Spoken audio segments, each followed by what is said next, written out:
कहानी की शुरुआत होती है एक बस से, जहां दो टकले रघु राघव बिना टिकट के बस में घुस गए। आज का ये दिन फ्रैंक वेगा की जिंदगी पूरी तरह से बदलने वाला था, लेकिन इससे पहले हम इसकी लाइफ की एक छोटी सी झलक देखते हैं। बचपन में फ्रैंक वेगा अपने माँ बाप के साथ गाँव में रहता था। उस दौर में वो बिल्कुल आम जिंदगी जीता था, लेकिन कभी कभी लगता है कि आम जिंदगी ही सबसे खास जिंदगी होती है। ऐसा ही कुछ फ्रैंक का भी सोचना था, और जहाँ सोच वही शौचालय। इसीलिए थोड़ा बड़ा हुआ तो सुबह सुबह अपनी गर्लफ्रेंड के साथ खेत में बैठने लगा। ये अपनी गर्लफ्रेंड से बहुत प्यार करता था। इसको तो ये भी पता नहीं था कि इतनी खूबसूरत लड़की इससे कैसे सेट हो गई, क्योंकि ये तो छपरी भी नहीं था और ना ही MC स्टैंड को फॉलो करता था। फिर भी वो पता नहीं कैसे इसके प्यार में गिर गई। तो लड़की चाहती थी कि आर्मी में ना जाए, वो इससे दूर रहना नहीं चाहती थी, पर बेरोजगारी के चलते इसे मजबूरी में आर्मी ज्वाइन करनी पड़ी। फिर इसने 1967 में वियतनाम वॉर लड़ी, जो कि अमेरिका ने बेमतलब में स्टार्ट की थी। उस जंग में बहुत सारे लोग मारे गए। अमेरिका को लगता था कि वो सुपर पावर है, तो वो आसानी से वियतनाम को हरा देंगे, लेकिन हराना तो दूर, बल्कि अमेरिका वहाँ से हार के वापस आया। किस्मत से फ्रैंक वेगा भी सरवाइव कर गया, और फिर वो बाबा जी बनकर अपनी गर्लफ्रेंड के पास पहुंचा। तभी उसकी बंदी की दो क्यूट बच्चियां बाहर आ गई और मामा जी को नमस्ते करने लगी। तो अब अपना टूटा हुआ दिल लेकर फ्रैंक पुलिस अकेडमी आ गया, लेकिन उसकी जुल्फों को देखकर उसे पुलिस अकेडमी से भगा दिया गया। वो अलग अलग इंटरव्यू देने गया, लेकिन अगेन उसकी जुल्फों को देखकर उसे रिजेक्ट कर दिया गया। एक इंटरव्यू में तो उससे कहा भी गया कि अगर आप अपनी जुल्फे काट ले तो शायद हम आपको एक्सेप्ट कर ले, लेकिन फ्रैंक ने साफ कह दिया कि आप अपनी नौकरी रख लो और मैं अपनी जुल्फे रख लेता हूँ। फिर कमाई का कोई साधन नहीं मिला तो उसने मोमोज बेचना शुरू कर दिया, और ऐसे ही मोमोज बेचते हुए उसकी पूरी जिंदगी निकल गई। उसे पता भी नहीं चला कब जिंदगी उसके हाथों के नीचे से निकल गई। शुक्र है हाथों के नीचे से निकली, ना कि टांगों के नीचे से। खैर, अब इसकी जिंदगी में दारू के अलावा और कोई नहीं था। तो वापस प्रेजेंट में आते हैं, जहाँ रघु राघव बस में बदमाशी दिखा रहे थे। वो एक बुड्ढे को परेशान करने लगे, लेकिन बुड्ढे को किसी बात का डर नहीं था। उसने रघु में चाटा धर दिया। इसके बाद ये बुड्ढे पे हाथ छोड़ने ही वाले थे कि तभी फ्रैंक ने इसका हाथ पकड़ लिया और उन्हें पीछे बैठने के लिए कहा। ये बात इनकी ईगो पर लग गई। अब ये फ्रैंक से ही उलझने लगे, पर उन्हें क्या पता था कि फ्रैंक ने 6 साल वियतनाम में गुजारे हैं। उसने मात्र 15 सेकेंड में दोनों की छुट्टी कर दी, और बस में बैठे लोगों ने उसकी वीडियो बना ली। वो वीडियो सोशल मीडिया पर आग की तरह फैल गई, जिससे फ्रैंक वेगा फेमस हो गया। पहले उसे कोई नहीं पूछता था, और अब सब लोग उसके फैन बन गए। लोग उसे बैड एस कहकर पुकारने लगे। बैड एस बोले तो बावली गेंद इट्स गेंद बॉल। वो इतना फेमस हो गया कि पुलिस वाले खुद उसे घर छोड़ने लगे, और तो और लोगों ने उसके हाथ में अपने संतरे भी रख दिए। इसका एक इंटरव्यू भी हुआ, जहाँ ये अपनी मॉम के साथ बैठा हुआ था। इसकी मॉम तो कैमरे पे आकर ऐसे खुश हो रही थी जैसे हमारी मॉम होती है, लेकिन अनफॉर्चुनेटली कुछ टाइम बाद इसकी मॉम चल बसी, और फिर ये अपने दोस्त निक के साथ रहने लगा। ये दोनों दबाकर पीते थे और अपनी जिंदगी को खुलकर जीते थे। गुरु रंधावा होने के भी अपने ही फायदे हैं। एक दिन इसका दोस्त निक इमोशनल हो गया। उसके पास रहने का कोई ठिकाना नहीं था, फिर भी फ्रैंक ने उसे अपने साथ रखा, और तो और उसे फ्री की दारू भी पिलाई। फ्रैंक का उस पर एहसान था, इसीलिए उसने फ्रैंक को एक लिफाफा दिया जिसमें एक पेन ड्राइव थी। फ्रैंक को बिल्कुल आइडिया नहीं था कि पेन ड्राइव होती क्या है और उसे कैसे इस्तेमाल करते हैं, ये भी उसे नहीं पता था। लेकिन निक ने कहा कि एक दिन तुम इसे इस्तेमाल करना सीख जाओगे। असल में उस ड्राइव के अंदर बहुत ही जरूरी डॉक्यूमेंट्स थे, जो इसके दोस्त निक ने किसी गैंग से चुराए थे। इसके बाद रात में निक बाहर घूमने लगा, तभी टेरेस और सेबेस्टियन नाम के गुंडों ने इस पर हमला कर दिया, और हमले में निक मारा गया। अब फ्रैंक के पास परिवार के नाम पे सिर्फ एक कुत्ता बचा था। वो दारू लेने के लिए एक जनरल स्टोर गया, लेकिन उसके पास पूरे पैसे नहीं थे। उसने उधार मांगा तो दुकान वाले ने उधार देने से मना कर दिया। तभी वहाँ कुछ लुटेरे घुस गए। फ्रैंक ने अपनी शक्तियों का इस्तेमाल करते हुए उन गुंडों को पेल दिया, और इसी खुशी में उसे फ्री की बोतल भी मिल गई। रास्ते में उसे कुछ लेडीज मिली जो चाहती थी कि वो शहर के गुंडों से उनकी रक्षा करे। फ्रैंक कहने तो लगा कि तुम्हारे बाप का नौकर हूँ क्या मैं, लेकिन उसने कहा नहीं। वो एक अच्छा इंसान था, और वो किसी की भी फीलिंग को हर्ट करने से बचता था। लेकिन उसकी फीलिंग्स का क्या, उसकी जो लोग शुरू से बचा कर जा रहे हैं उसका क्या। अच्छे इंसानों के साथ यार ऐसा ही होता है। वो अपने दोस्त निक के लिए इंसाफ चाहता था, लेकिन पुलिस उसके केस पर काम ही नहीं कर रही थी। शायद इसलिए क्योंकि निक ना तो अमीर था, और तो और वो काला भी था। ये तो हकीकत है अमेरिका की। पुलिस सिस्टम मेनली गोरे लोगों के लिए काम करता है। फ्रैंक ने पुलिस स्टेशन में जाकर पूछा भी कि मेरे दोस्त के केस में क्या प्रोग्रेस है, लेकिन जवाब वही था कि हम कार्रवाई कर रहे हैं, और देखो यहाँ कैसी कार्रवाई हो रही है। ये देखकर फ्रैंक को लगा कि अब उसे कानून अपने हाथ में लेना ही पड़ेगा। फिर वो उनकी तलाश में लग गया जिन्होंने निक पर गोली चलाई थी, और उसे क्राइम लोकेशन पर एक लॉकेट भी मिला, जिसे लेकर वो भंगार वाले के पास पहुँच गया। भंगार वाले से उसे पता चला कि ये लॉकेट पास में ही रहने वाली एक लेडी का है। तो वो उस पास में रहने वाली लेडीज के हस्बैंड से मिलने पहुँच गया, लेकिन उसका हस्बैंड घर पर था ही नहीं। और तो और उस लेडीज ने अपने हस्बैंड को खूब गाली सुनाई, क्योंकि वो हफ्तों से घर भी नहीं आया था। बाय द वे इसके हस्बैंड का नाम है टेरेंस, और वो पास के बास्केटबॉल कोर्ट में खेलता रहता है। तो फिर फ्रैंक बास्केटबॉल कोर्ट में पहुंच गया, जहाँ पर कई सारे भुने हुए भुट्टे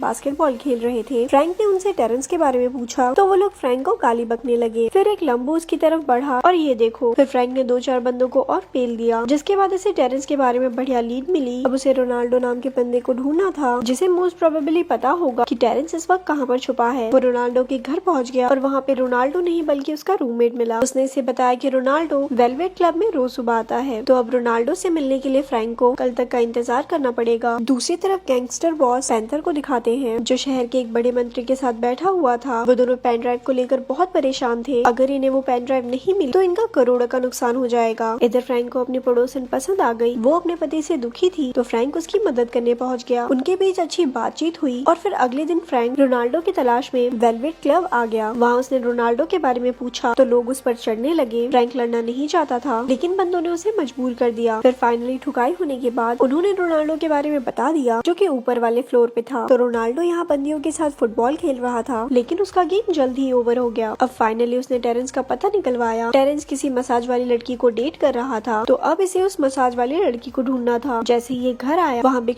के साइज के बंदे ने इसे पकड़ लिया। पहले तो लगा फ्रैंक आज इसके नीचे दबकर मर जाएगा, लेकिन फ्रैंक तो रॉक रेसलर निकला। फिर ये अपने पड़ोसन के लड़के के पास उस पेन ड्राइव को लेकर आया और फिर उसे पता चला कि इस पेन ड्राइव के अंदर शहर के प्रॉपर्टी को लेकर बहुत सारे डॉक्यूमेंट्स हैं। कुल मिलाकर बात ये है कि अगर गैंगस्टर के हाथ ये पेन ड्राइव लग गई तो वो शहर के एक बड़े हिस्से पर कब्जा कर लेंगे। इसके बाद फ्रैंक मसाज पार्लर पहुंच गया। उसने तातियाना से टेरेंस के बारे में पूछा, लेकिन तातियाना ने सिर्फ इतना ही कहा कि उसका टेरेंस के साथ ब्रेकअप हो चुका है। फिर फ्रैंक इसका पीछा करते हुए इसके घर पहुंच गया और वहाँ से कुछ अजीब सी आवाजें आने लगी। टेरेंस तो यहीं पर छुपा हुआ था। फ्रैंक ने उसे खोपचे में ले लिया और फिर उससे पूछा कि उसने निक को क्यों मारा। उसने कुछ भी बताने से मना कर दिया, जिसके बाद फ्रैंक ने उसका हाथ डिस्पोजेबल मशीन में डाल दिया। मुझे लगा था फ्रैंक पहले इसे डराएगा, लेकिन उसने तो पहले इसके हाथ का कुचुम्बर निकाला। तब जाकर इसने बताया कि निक पर गोली सेबेस्टियन ने चलाई थी और उसने सेबेस्टियन की लोकेशन भी बता दी। अब फ्रैंक वापस घर जा रहा था, तभी उसने पड़ोस में लड़ाई होते देखी। उसने पड़ोसन के पति को धमकाकर भगा दिया और फिर पड़ोसन उसके गले लग गई। फ्रैंक को लगभग 30 साल बाद फिर से प्यार हो गया था। अगले दिन वो सूट बूट पहनकर इसके साथ लंच करने आ गया। उनके बीच अच्छी बातें हो रही थी, पर फिर बीच में इसका बेटा आ गया और तो और वो इनके बीच में आकर बैठ गया। अब फ्रैंक अपना बदला लेने के लिए तैयार था। वो गैंगस्टर बॉस पैंथर के अड्डे पर पहुंच गया। वहाँ उसे पैंथर मिला, जिसे हम ऑफिशियली ब्लैक पैंथर कह सकते हैं। तो उसने पैंथर पर भी अपना जोर दिखाने की कोशिश की, लेकिन बात नहीं बनी। अब पैंथर ने इसे कुर्सी से बांध दिया और इसे सेम वैसे ही टॉर्चर किया जैसे इसे वियतनाम वॉर के समय किया गया था। हालांकि फ्रैंक का आज भी एक ही जवाब था कि बस इतना ही दम है। उसने पैंथर के पूछने पर कि पेन ड्राइव कहाँ है, एक ही जवाब दिया कि पेन ड्राइव तेरे पिछवाड़े में है। ये सुनकर पैंथर का दिमाग खराब हो गया और वो बिजली का झटका हाई वोल्टेज पर सेट करके इसकी गर्लफ्रेंड और उसके बेटे को मारने चला गया। लेकिन फ्रैंक ने अपनी रस्सी पहले ही खोल ली थी और उसने लाइटर की मदद से यहाँ पर आग लगा दी और इसके बाद वो पैंथर का पीछा करने लगा। अब पैंथर ने एक बस हाईजैक कर ली और फिर फ्रैंक ने भी एक बस उधार मांग ली और ड्राइवर ने दे भी दी, क्योंकि वो फ्रैंक का फैन था। लेकिन इस फैन फॉलोइंग के चक्कर में उसकी बस का इतना बुरा हाल हुआ कि उसने कभी सोची ना होगी। फिर पैंथर इसके घर की तरफ भागने लगा और फ्रैंक पैंथर की तरफ। तभी बीच में इसे रघु राघव मिल गए, जिनकी जिंदगी वीडियो वायरल होने की वजह से झंड हो गई थी। वो किसी भी कीमत पर फ्रैंक को मारना चाहते थे, लेकिन अगेन फिर से इनकी जिंदगी एक बार झंड हो गई। अब पैंथर उसके घर में घुस गया, लेकिन फ्रैंक ने सही वक्त पर आकर अपने से 20 साल छोटी लड़की की जान बचा ली और फिर वो अगेन हीरो बन गया। जब सबको पता चला कि उसने पूरे शहर को कितनी बड़ी मुसीबत से बचाया है और फिर आखिर में उसे परिवार का प्यार भी मिल गया, जो उसे कभी नहीं मिला था। और ऐसे ये मूवी यहाँ पर खत्म हो गई। ऐसी और स्टोरी सुनने के लिए हमारे पेज को लाइक करें। धन्यवाद।